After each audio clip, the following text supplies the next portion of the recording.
کہنے کو تو یہ لوگ جو ہے اتحاد بین المسلمین کے بہت بڑے داعی بھی بنتے ہیں اور پھر ایسا شو کرتے ہیں کہ جی یہ تو سب کے ہمدرد ہیں، لیکن جن کے دلوں میں رسول اللہ صلی اللہ علیہ وسلم کے گھرانے کا احترام نہ ہو، آپ کی ازواج مطہرات کا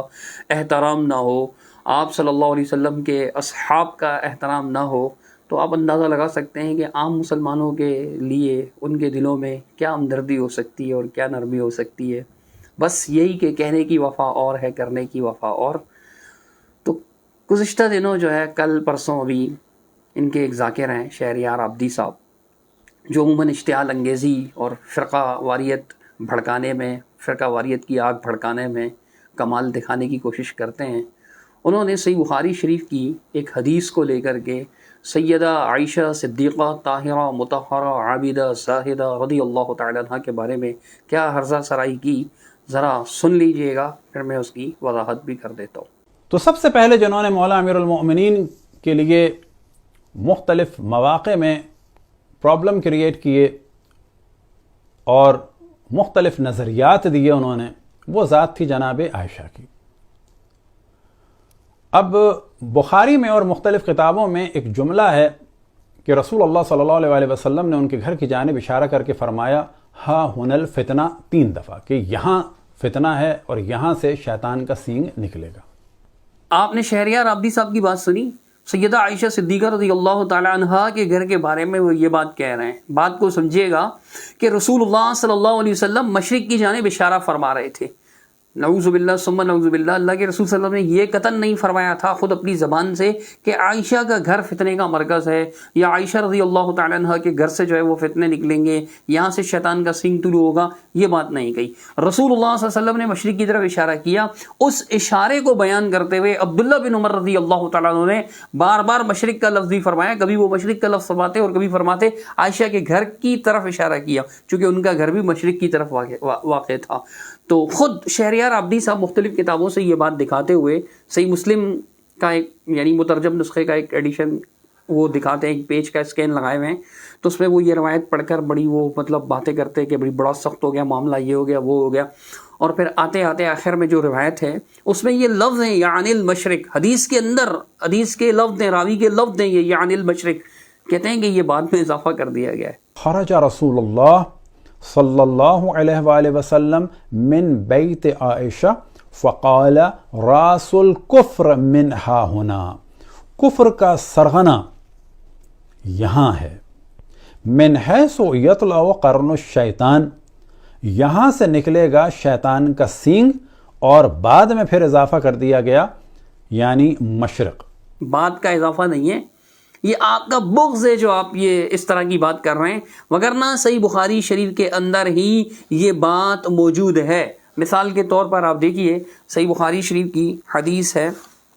حدیث نمبر 3279، اس کے اندر عبداللہ بن عمر رضی اللہ عنہ فرماتے ہیں رأیت رسول اللہ صلی اللہ علیہ وسلم یشیر الی المشرق، اللہ کے نبی صلی اللہ علیہ وسلم مشرق کی جانب اشارہ کر رہے تھے، اور مشرق کی جانب اشارہ کرتے ہوئے آپ نے فرمایا کہ ہاں ان الفتنۃ ہا ہونا، کہ اس طرف فتنہ ہے، خبردار بے شک اس طرف فتنہ ہے، ان الفتنۃ ہا ہونا، اس طرف فتنہ ہے، من حیث یطلع قرن الشیطان، فرمایا جہاں سے شیطان کا سینگ طلوع ہوتا ہے۔ اللہ کے رسول صلی اللہ علیہ وسلم نے مشرق کی طرف اشارہ کیا تھا۔ صحیح بخاری شریف میں ہی حدیث نمبر 3511 ہے، اس میں بھی عبداللہ بن عمر کہتے ہیں کہ اللہ کے رسول صلی اللہ علیہ وسلم کو میں نے فرماتے ہوئے سنا جبکہ آپ ممبر پہ تھے، وَهُوَ عَلَى الْمِنْبَرِ، ممبر پر تھے، أَلَا إِنَّ الْفِتْنَةَ ہا ہونا، کہ خبردار فتنہ اس جانب ہے، اور پھر یشیرو الی المشرق، مشرق کی طرف اشارہ کر رہے تھے۔ یہی حدیث صحیح بخاری شریف کے اندر ایک اور مقام پر بھی امام بخاری رحمۃ اللہ علیہ لائیں، حدیث نمبر 7093، عبداللہ بن عمر ہی سے مروی فرماتے انہ سمع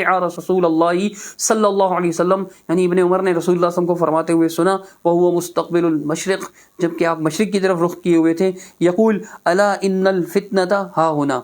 من حیث یطلع قرن الشیطان۔ تو یہ مشرق کے لفظ جو ہیں اضافہ نہیں ہے، خود اللہ کے رسول کا اشارہ اس طرف تھا، اور عبداللہ بن عمر رضی اللہ تعالیٰ عنہ نے یہ بات بیان کی۔ اب سوچنے کی بات یہ ہے، کیا نبی مکرم صلی اللہ علیہ وسلم کا گھر اور سیدہ عائشہ صدیقہ رضی اللہ تعالی عنہ کا گھر الگ الگ تھا؟ ایسا قطعاً نہیں ہے۔ اب دیکھیں قرآن مجید میں اللہ سبحانہ تعالیٰ نے ارشاد فرمایا یا ایھا الذین آمنوا لا تدخلوا بیوت النبی الا ان یؤذن لکم، اے ایمان والو نبی کے گھروں میں داخل مت ہو مگر یہ کہ تمہیں اجازت دی جائے۔ سورۃ الاحزاب میں اللہ سبحانہ تعالیٰ نے اس بات کو بیان کیا، اور یہ وہ گھر ہیں، یہ وہ گھر ہیں کہ جن کے بارے میں اللہ سبحانہ و تعالیٰ نے ازواج مطہرات کو خطاب فرماتے ہوئے ارشاد فرمایا۔ سورۃ الاحزاب کی آیت نمبر 34 دیکھ لیں، سورۃ الاحزاب کی آیت نمبر 34۔ یہ میرے سامنے جو ہے وہ تفسیر الکوثر ہے، الکوثر فی تفسیر القرآن، جو محسن علی نجفی صاحب کی ہے۔ اس کی جلد 7 اور صفحہ 68 پر یہ آیت اور اس کی تفسیر منقول ہے، آپ دیکھیے۔ وَاذْكُرْنَ مَا يُتْلَى فِي بُيُوتِكُنَّ مِنْ آيَاتِ اللَّهِ وَالْحِكْمَةِ إِنَّ اللَّهَ كَانَ لَطِيفًا خَبِيرًا۔ اس کا ترجمہ نجفی صاحب یوں کرتے ہیں، اور اللہ کی ان آیات اور حکمت کو یاد رکھو جن کی تمہارے گھروں میں تلاوت ہوتی ہے، اللہ یقیناً بڑا باریک بین خوب باخبر ہے۔ اس کے بارے میں تفسیر کرتے ہوئے لکھتے ہیں وَاذْكُرْنَ مَا يُتْلَى فِي بُيُوتِكُنَّ، کہتے ہیں وَاذْكُرْنَ تذکر سے ہے، یعنی ان آیات کو یاد رکھو اور غفلت اور عدم توجہ کی شکار نہ ہو، چونکہ ان آیات کی خود تمہارے گھروں میں تلاوت کی جاتی ہے، تم مقام وحی کے قریب ہو، تم مقام وحی کے قریب ہو، دوسرے لوگوں تک یہ آیات بعد میں پہنچتی ہیں۔ عرض کرنے کا مقصد یہ ہے کہ یہ نبی کریم صلی اللہ علیہ وسلم ہی کا بابرکت گھر تھا، کوئی اور گھر نہیں تھا، امی عائشہ کا گھر، اور یہ ان مقامات میں سے تھا جن کو آپ کی تفاسیر میں بھی قرآن کی آیت کے اندر، کون انکار کر سکتا ہے مومن قرآن کا، قرآن مجید کے اندر ان کو مقام وحی قرار دیا گیا ہے کہ یہاں جو ہے وہ آیات نازل ہوتی ہیں، اللہ کی حکمت نازل ہوتی ہے یہاں، تو ان کی تلاوت کی جاتی ہے، ان کو یاد رکھو، ان کی تلاوت کرو، مطلب انہیں یاد رکھو۔ ان گھروں کے بارے میں یہ بات کہی گئی کہ یہاں اللہ کی آیات تلاوت کی جاتی ہیں، تو یہ مقام وحی ہے، مقام وحی رسول اللہ صلی اللہ علیہ وسلم کا گھر۔ اس کے بارے میں یہ بات کہنا کہ جناب نعوذ باللہ ثم نعوذ باللہ یہاں سے شیطان کا سینگ طلوع ہوگا یا یہ کفر کا جو ہے وہ مرکز ہوگا، اللہ کی پناہ، یہ رسول اللہ صلی اللہ علیہ وسلم کے گھر کے بارے میں یہ بات کہی جا رہی ہے۔ بغض عائشہ میں اتنے اندھے ہو چکے ہیں کہ رسول اللہ صلی اللہ علیہ وسلم کے مقام کی بھی پرواہ نہیں، حالانکہ حدیث سے بھی یہ بات واضح ہے۔ چنانچہ صحیح بخاری شریف میں حدیث نمبر 1196 ہے، رسول اللہ صلی اللہ علیہ وسلم کے صحابی سیدنا ابو ہریرہ بیان فرماتے ہیں کہ اللہ کے نبی صلی اللہ علیہ وسلم نے ارشاد فرمایا ما بین بیتی و منبری روضۃ من ریاض الجنہ، میرے گھر اور میرے ممبر کے درمیان کا جو حصہ ہے یہ جنت کے باغوں میں سے ایک باغ ہے۔ یہ صحیح بخاری میں حدیث موجود ہے۔ اور آپ سیدہ عائشہ، یہ رسول اللہ صلی اللہ علیہ وسلم کا گھر ہی تھا نا، سیدہ عائشہ کا گھر، کوئی اور گھر تو نہیں تھا۔ آپ اس گھر کے بارے میں کہہ رہے ہیں کہ نعوذ باللہ یہ جو ہے وہ کرن الشیطان ہے، یہاں سے شیطان کا سنگ طلوع ہوگا، یہ کفر کا سرغنہ ہوں گے، یا یہ گھر جو ہے نعوذ باللہ کفر کا مرکز ہوگا۔ انا للہ و انا الیہ راجعون۔ یعنی نہ آپ نے قرآن کا خیال رکھا نہ احادیث کا۔ یاد رکھیے کہ کر نہیں ڈال سکتے کہ صحیح بخاری تو جناب آپ کی کتاب ہے، ہم تو نہیں مانتے۔ آپ کی کتاب کے اندر بھی یہ بات لکھی ہوئی ہے، آپ کی کتاب کے اندر بھی، آپ کے ملا باقر مجلسی کی کتاب ہے، اور بہار الانوار جلد نمبر 97 ہے، اس سے یہ حدیث، اس کے ہم ساتھ لگا دیں گے، آپ دیکھیے گا اس میں یہ حدیث موجود ہے، اور لفظ کیا ہے کہ ما بین قبری و منبری روضۃ من ریاض الجنہ۔ وہاں بیت کے بجائے قبر کے لفظ ہیں، یعنی میری قبر اور میرا منبر، یہاں تک جو جگہ ہے یہ جنت کے باغوں میں سے ایک باغ ہے۔ دنیا جانتی ہے کہ رسول اللہ صلی اللہ علیہ وسلم کی قبر مبارک کہاں ہے؟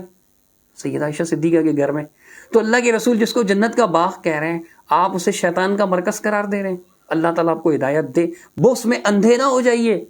کہ یہود و نصارہ کے نقش قدم پر چل پڑیں اور جو ہے وہ انڈائریکٹ جو ہے وہ رسول اللہ صلی اللہ علیہ وسلم پر اعتراض کرنے لگیں، جیسے یہود و نصارہ نے اپنے انبیاء علیہ الصلوۃ والسلام کی بیویوں، ان کی بچیوں کے بارے میں بےہودہ باتیں کی۔ اس طرح آپ بغض کے شکار ہو کر ایسی خواتین جنہیں اللہ سبحانہ تعالیٰ نے عزت عطا فرمائی، جن کا ذکر اللہ سبحانہ تعالیٰ نے بڑے شاندار الفاظ میں کیا، جن کی ایمان کی گواہی، جن کے تقویٰ کی گواہی قرآن مجید سے ثابت ہوتی ہے، ان کے بارے میں جو ہے آپ بغض رکھتے ہوئے ان کے گھروں کو اس طرح سے قرار دے دیں۔ ٹھیک ہے سیدنا علی رضی اللہ عنہ سے ان کا اختلاف ہوا تھا، لیکن اس کا یہ مطلب تو نہیں ہے کہ آپ بغض میں اتنے اندھے ہو جائیں کہ اتنی بڑی بات کہہ دیں نبی علیہ الصلوۃ والسلام کے گھر کو نعوذ باللہ ثم نعوذ باللہ، جہاں رسول اللہ صلی اللہ علیہ وسلم کی قبر مبارک ہے، وہاں سے آپ کہیں گے یہاں سے شیطان کا سینگ طلوع ہوگا۔ کیا پیغام دے رہے ہیں آپ عالم کفر کو؟ اللہ تعالیٰ آپ کو ہدایت عطا فرمائے، اور اللہ تعالیٰ آپ کے اس بغض اور اس فرقہ واریت کی آگ کو ٹھنڈا کرنے کا سامان کرے۔ اقول قولی ھذا استغفر اللہ۔